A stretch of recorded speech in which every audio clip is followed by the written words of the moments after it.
So I'd love and appreciate both you and Anne talking about the major slash many types of women in film noir.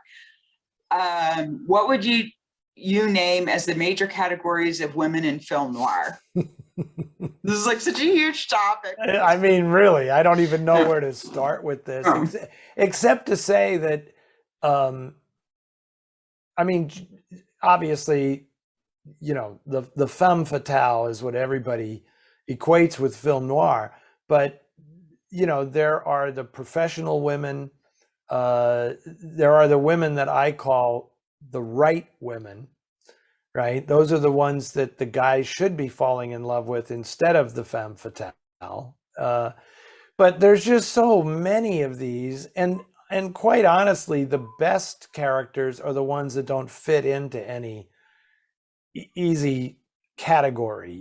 I just refuse to subscribe to the good girl, bad girl thing.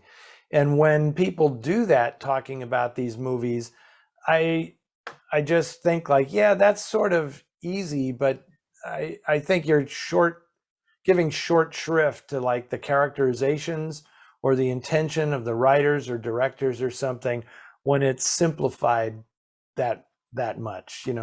I mean, Yeah. even something like Raw Deal, where you have the good girl and the bad girl, right, played by Marsha Hunt and Claire Trevor.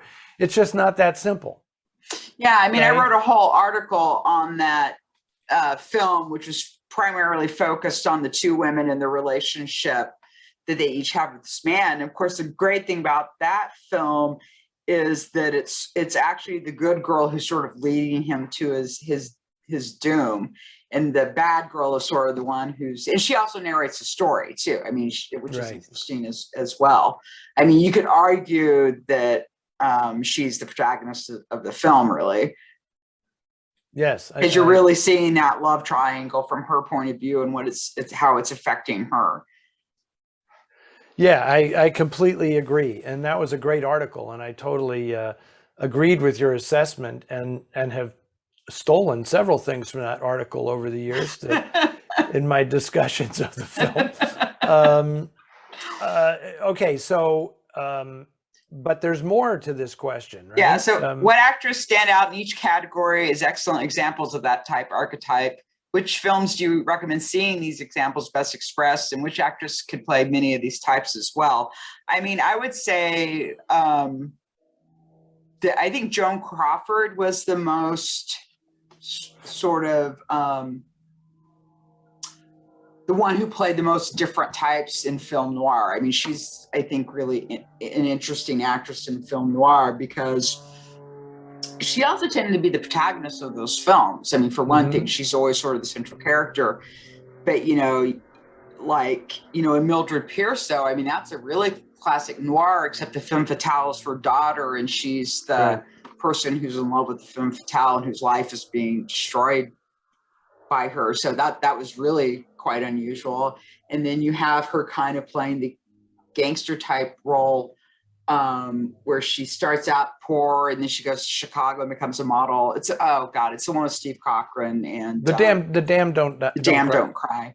And then there's the other one where she's like the leader of a small gang, and she has to go in for eye surgery. Oh yeah, this woman is dangerous. Yeah. So she's playing the goofy movie, a very goofy movie that I actually am very fond of.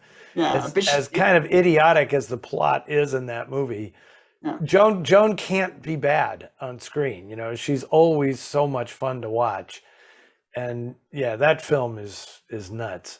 But essentially, she's like the gangster who's being redeemed by the love of the good girl, in this case, man, the doctor, too. I mean, so yes, she was constantly sort of playing on that. And I think, too, another one that we didn't talk about was the sort of sidekick character that Eve Arden did in so many films. And I'm going to plug Unfaithful again, because, I love that movie. Right. But just her relationship with her cousin, who's actually the protagonist, that played by Zachary Scott, and just when she gives them the "Why You Suck" speech. Yeah. And I think one of the things, and these are just really good characters. I don't know how much gender politics you need to apply to it, but there are women who made a lot of film noir who, for some reason, I find that people who early on in their noir watching careers, shall we say, uh, it's people very commonly misapply the femme fatale label, Yeah. right? Like, oh, so because it's a film noir, they say, so she's the femme fatale. And I'm thinking of movies like Gilda, where I don't think of, I think of Rita Hayworth as a very sexually alluring woman in that film, but she's not the femme fatale because she is not really using these men to try to get something from them. No, she's that would not be a femme Glenn fatale. Ford. That would be Glenn Ford, or a character like what Claire Trevor plays in Murder My Sweet, or Stanwyck in Double Indemnity. Those are classic femme fatale characters. But when you see Anne Sheridan never really played a femme fatale. She played really beautiful women who have to deal with the attention of men. And that becomes, so something like Nora Prentice or The Unfaithful or even Woman on the Run, Anne Sheridan was not that character. She was just a very independent woman. Ella Raines, one of my favorites, never played a femme fatale in any of her movies. She was just a very self-possessed young woman in all of her films, right? And Phantom Lady and The Web and, Impact. She's a garage mechanic, for God's sakes, in Impact.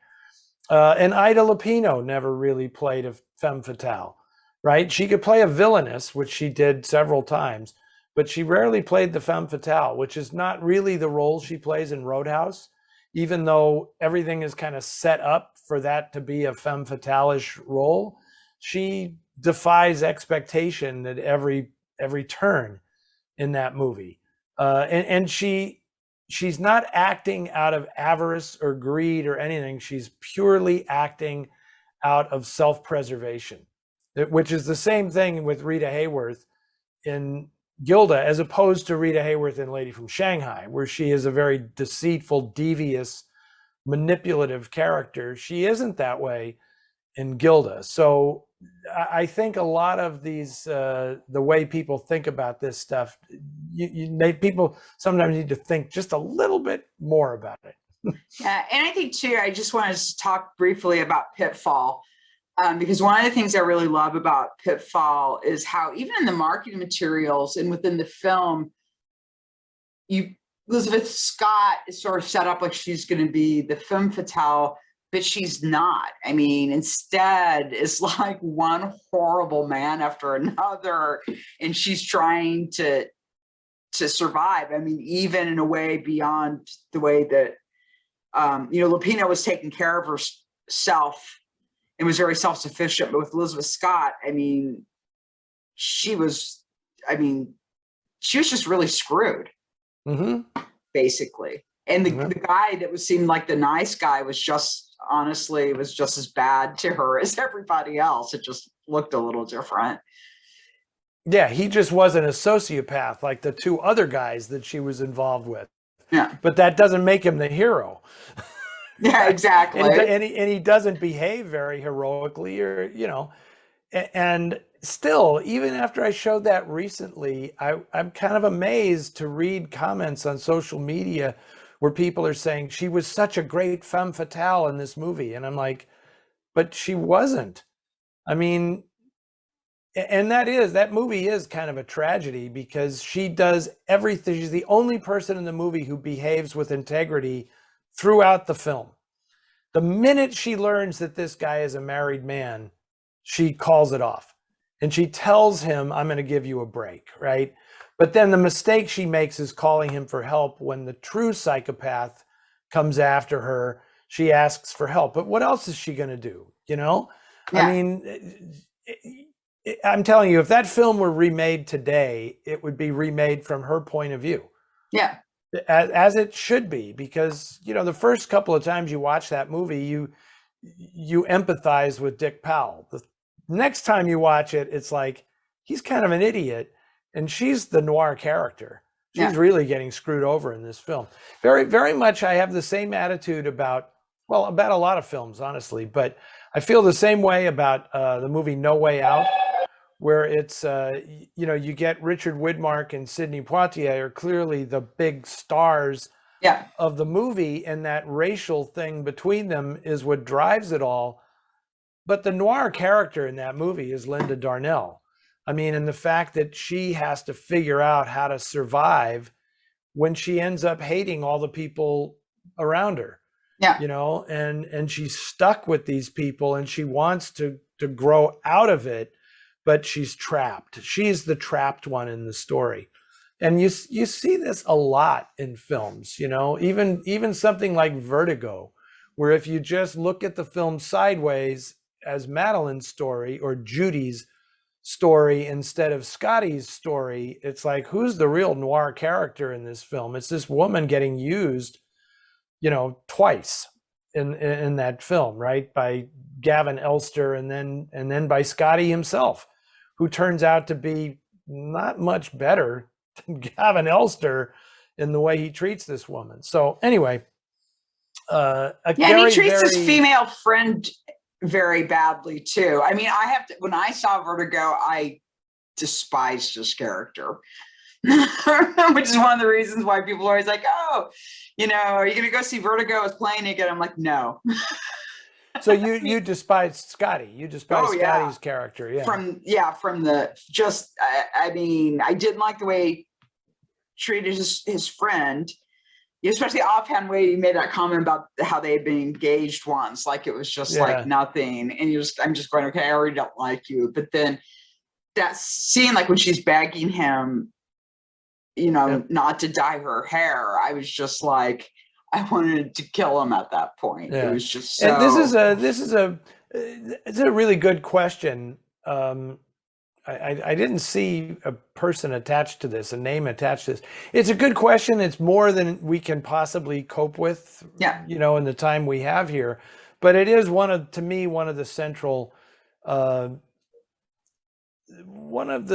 quandaries, if you will, in film noir, is the way these movies were sold by the studios make you think they're about one thing, but then when you watch them, you see that the writers were actually intending something entirely different. Mm-hmm. So when you watch a movie like Human Desire, it's clear that the studio and the producers were saying, just blame it all on the woman. Yeah. And that's how they would handle it in the marketing. But it's clear when you watch the movie that is not where the filmmakers are coming from. They're treating the female character like the most noir character, right? And I mean, she's the one who's trapped with this brute for a husband. And the Glenn Ford character is kind of like, oh, I can go with her, or I can go with this other babe who wants me. Whatever, he gets to do whatever the hell he wants to do. He's not the trapped character in the story, right? So, this is worth really taking a good look at in a lot of these films and second guessing a lot of the conventional wisdom about these movies and about the role women play in these movies. Because I think there are a lot fewer femme fatales in noir than people think. And like Midge from Vertigo, the character you're talking about, is one of those women I was referring to as the quote unquote right woman. It's like the tragedy of this guy's life would be avoided if he just treated Midge with more respect and just said, she's great. She's a very forthright, bright, creative, talented, self-reliant person. What's wrong with her? Well, the answer is she's not Kim Novak. Yeah. That's it. So. Well, but I think also, and she's also, I mean, what you said about her being self-sufficient, I think is probably a turnoff for Scotty, because she doesn't need him. Well, Anne, you have hit on like a major theme in these films, is the guys thinking that have the savior complex, that think their role is to save the woman. And like, well, what if the woman doesn't actually need that saving, And when you look at actresses like, well, Joan Crawford might be a bad example because her characters generally caved by the end of the movie, and they finally were like, I've learned to accept the love of the good man. And that, and she caved in a lot of these movies where Stanwyck did not, Ida Lupino did not, Ann Sheridan did not, Ella Raines did not.